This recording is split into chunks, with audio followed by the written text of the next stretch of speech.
I never thought I'd be the guy writing something like this, but here I am. My name's Mark, and I'm just trying to get this off my chest because I honestly don't know what to do anymore. My wife, Jessica, and I have been together for about 5 years. We met in college, and for the most part, I thought we had a pretty solid relationship. She was beautiful, confident, a little bitchy sometimes, but that's what I liked about her.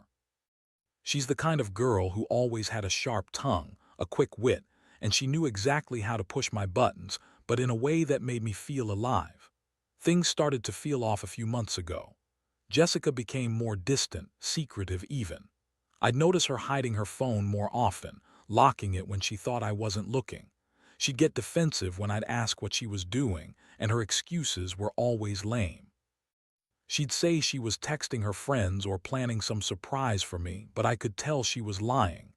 Still, I brushed it off, thinking I was just overthinking things, maybe just my paranoia kicking in. Then came the funeral. My mom passed away unexpectedly, and it hit me like a ton of bricks. Jessica was there, of course, crying and trying to be supportive, but I couldn't shake this feeling that something was wrong. I noticed her texting her phone during the service, hiding it behind her purse, and I saw her glance at her screen more than once when she thought I wasn't looking. I didn't want to make a scene on such a terrible day, so I kept my mouth shut. But that was just the start of the weirdness. After the funeral, I started to notice little things. Her phone was always nearby, and she was acting weirdly touchy with her best friend, Emily. I'd catch her whispering, giggling, and texting constantly. It felt like she was hiding something, and I couldn't ignore it anymore. But the real shock came when I accidentally found her messages.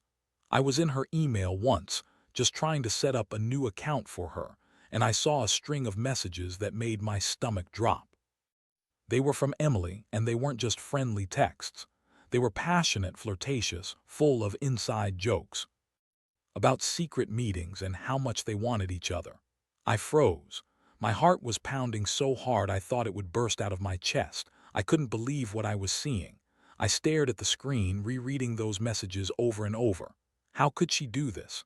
How could she cheat on me, not just a little, but with my best friend, at my own mother's funeral? It felt like everything I believed about her, about us, was just shattered into a million pieces. I thought about confronting her right then and there, but I needed a plan. I needed to know just how deep this went. I sat there, staring at those messages for what felt like hours, trying to process what I'd just uncovered. My mind was spinning: betrayal, anger, sadness, confusion, all at once. I couldn't believe Jessica, my wife, the woman I trusted more than anyone, was actually sneaking around with Emily. And not just sneaking, but planning secret meetups, sharing intimate details, and probably doing who knows what behind my back. The worst part, it all happened during my mother's funeral.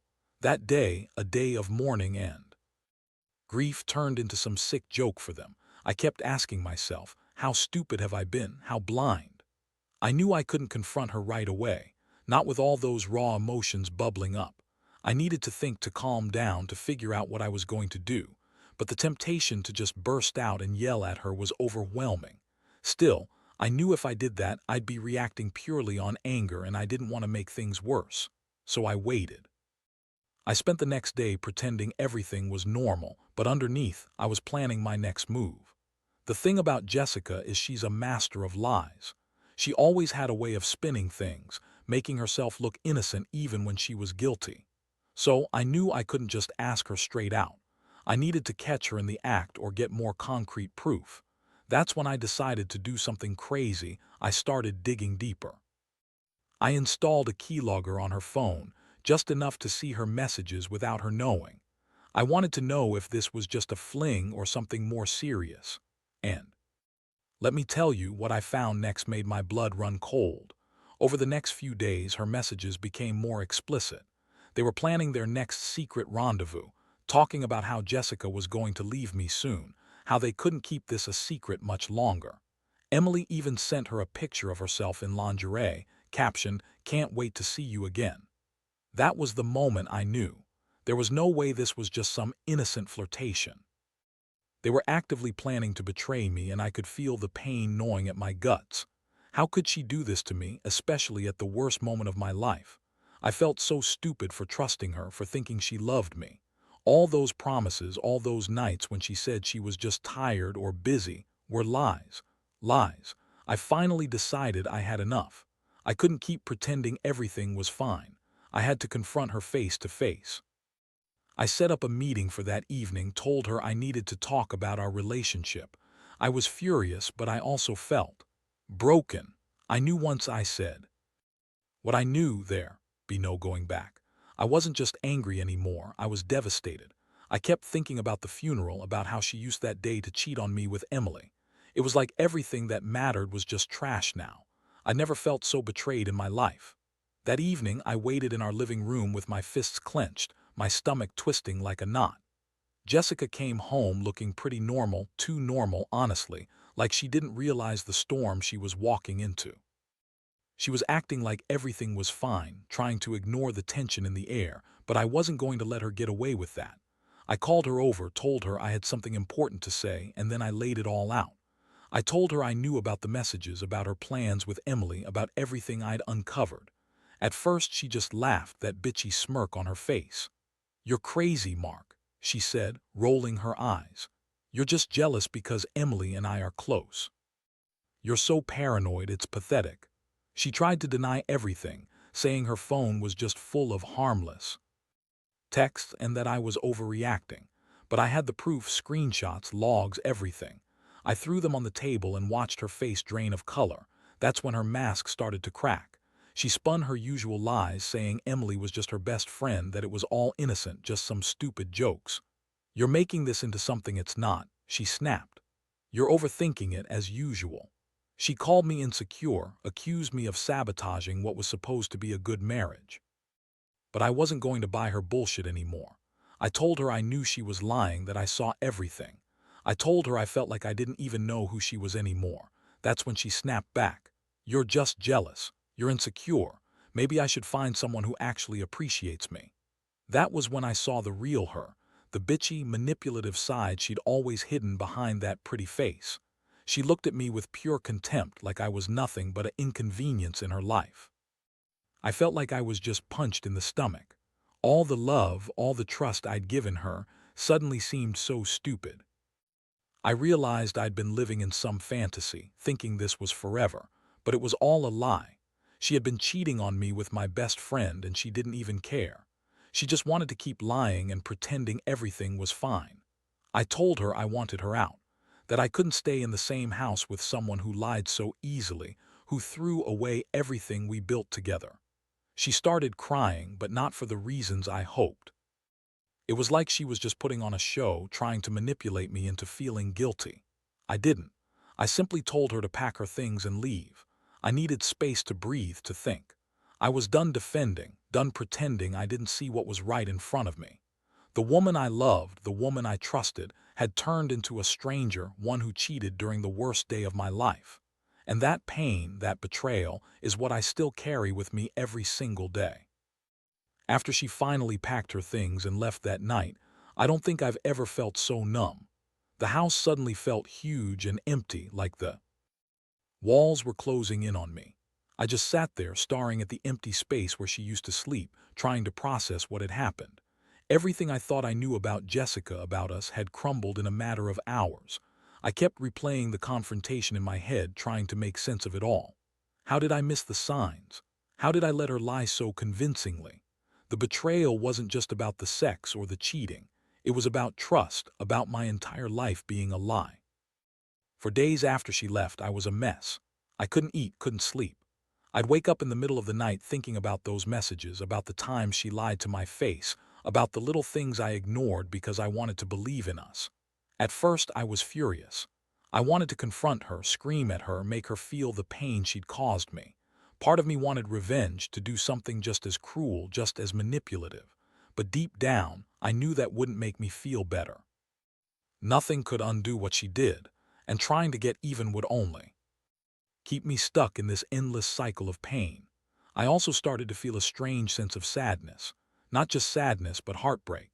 I kept thinking about all the moments I thought were real, the nights we spent talking about the future, the weekends we spent together, the trips, the little inside jokes. All of it turned out to be a lie. I felt like a fool, like I'd been played by someone I once thought cared about me. And the worst part, I still loved her even after everything. That's what hurts the most, knowing I still wanted to believe she was the woman I married, even when I had all the proof that she was capable of betrayal. One thing I realized during this whole mess is that I had to decide what I wanted. I couldn't live in this state of constant pain and confusion. I knew I needed some space, some time away from her, to figure out what I truly wanted. Part of me thought about fighting for the marriage, demanding honesty and change, but I knew deep down it was probably over. Trust was gone. The betrayal ran too deep, so I started preparing myself mentally for the worst. The idea of walking away, of starting over, was terrifying but maybe necessary. It's funny how life throws these curveballs when you're least expecting it. One day, everything seems fine, and the next, your world is shattered. I keep asking myself if I could ever forgive her, if I could look at her the same way again. Honestly, I don't know. Right now, I just feel exhausted, like I'm carrying a weight I can't put down. I keep telling myself I'll get through this, I have to, but some days, it feels like I'm drowning. In the weeks that followed, I made a conscious effort to get some clarity. I started going to the gym more regularly, trying to clear my head. I even went to see a therapist, which was one of the best decisions I've ever made. Talking to someone outside of my chaos helped me process everything better. The thing that kept coming up was how much I'd trusted Jessica, how I'd let myself believe in the fairy tale of us.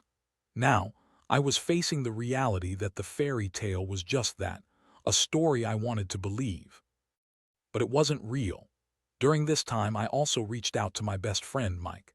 I needed to hear from someone who knew me, who knew us both. I told him everything, how I found those messages, the fight, her leaving. I needed someone to tell me I wasn't losing my mind, that I wasn't overreacting. Mike was furious. He was as shocked as I was, but he also admitted he'd sensed some distance between Jessica and him lately. Said she'd been acting different, more bitchy and dismissive. That made me even angrier. How could she cheat on me and then gaslight me into thinking I was the crazy one? I decided I had to cut contact with her completely. No more texts, no more calls. I couldn't let her manipulate me anymore. I had to focus on myself. I started going out with friends, doing things I enjoyed. But honestly, I felt like a shell of myself. I was wounded, betrayed, and more than anything, I was mad as hell. Mad at her, mad at Emily, mad at myself for not seeing it coming. Every time I thought about the betrayal, a new wave of anger would hit me. I wanted to confront her again, to scream at her, to tell her how much she hurt me, but I knew that wouldn't change anything. It would only make me look desperate. One day, I found myself staring at old photos of us, trying to hold on to the good memories, but even they felt tainted now. Everything we built, every promise, seemed meaningless in light of her lies. I kept asking myself, was I just a fool to stay? Did I really think I could fix this? And the truth is, I don't have the answer. All I know is I can't keep pretending I'm okay when I'm not. I have to accept that this chapter of my life is over, even if it hurts like hell. So now I'm trying to rebuild myself. I don't know what the future holds, but I do know I deserve better. I learned that trust is fragile and that sometimes love just isn't enough. I wish I could say I'm completely over it, but I'm not. Not yet. But I'm getting there, slowly. And maybe someday, I'll look back and see this as a chapter of growth and learning, something I had to go through to come out stronger. Looking back, I realize that trusting someone is a double-edged sword. You want to believe in the good, in loyalty and love, but sometimes it's just an illusion. Jessica's betrayal cut so deep I thought I'd never recover, and honestly, part of me still feels broken. But I also know that I can't let her poison my future. I've started to rebuild my life piece by piece, with a cautious hope that someday I'll find someone who truly values me, who doesn't lie or cheat or use me. What this whole mess has taught me is that honesty is everything. When you see signs of trouble, don't sweep them under the rug. Don't ignore your gut feelings because they're often right. Trust is fragile once broken. It's almost impossible to repair.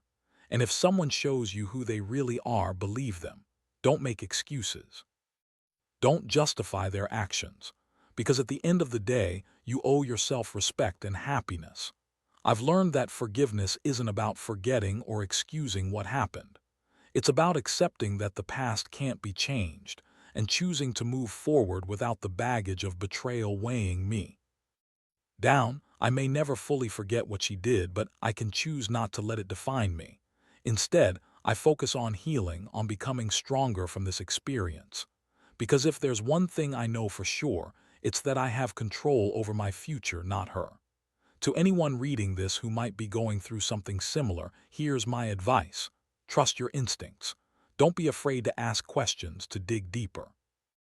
And most importantly, don't stay in a relationship that's tearing you apart, no matter how much you think you love someone. Love isn't just about sticking around when things are easy, it's about respect, honesty, and loyalty. If those things are gone, then it's better to walk away and find your own happiness. I don't know what tomorrow will bring, but I do know I'm done living in the shadow of betrayal. I'm ready to move on, to find peace, and maybe even love again someday. For now, I'll take it one day at a time. And I'll never forget the lesson I learned: trust is precious, and it's not worth losing yourself over.